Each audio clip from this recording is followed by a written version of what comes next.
So, ek het maar 'n bietjie van die damwater gevat.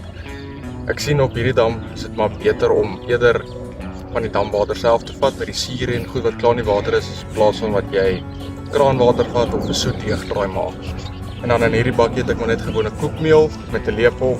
So ek gaan met die lepel maar net die water byvoeg tot dit die regte tekstuur is en hom 'n bietjie los en dan kan ek hom op die hoek sit.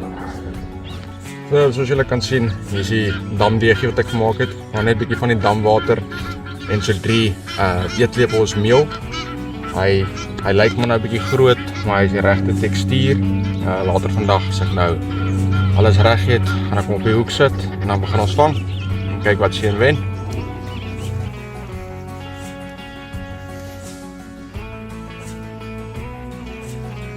Jy kan klaar die verskil voel tussen die twee, waar daai ene nou half ook so uitdruk hierheen ook, maar hy voel meer ligter, meer sponsagtig, as ek dit so kan stel met Macpac se produkte. Soos ek gesê het aan die begin, sy oom Frik van Macpac se voer is 'n baie goeie voer as jy wil hê jou dips en goed moet intrek en die voer in en daar bly.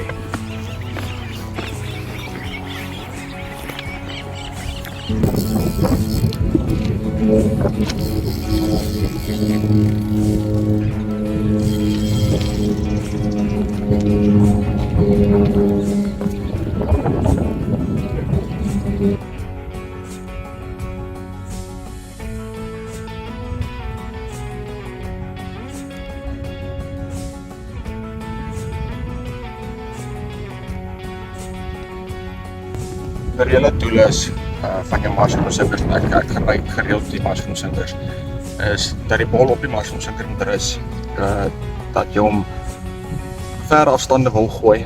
Vandag gaan ek nie so ver gooi nie. Ek het Ultima lyne ingeklip, so op 20 meter. So ek hoef nie ver te gooi nie. Ek sal nou die dam vir julle wys, dan sal julle sien hoekom ek nie so ver wil gooi nie. So die doel is ek gaan die een bietjie links gooi, die een gaan ek 'n klein bietjie regs, so 'n paar meter regs van die linkerkant se stok en dan ja, dan kyk ons.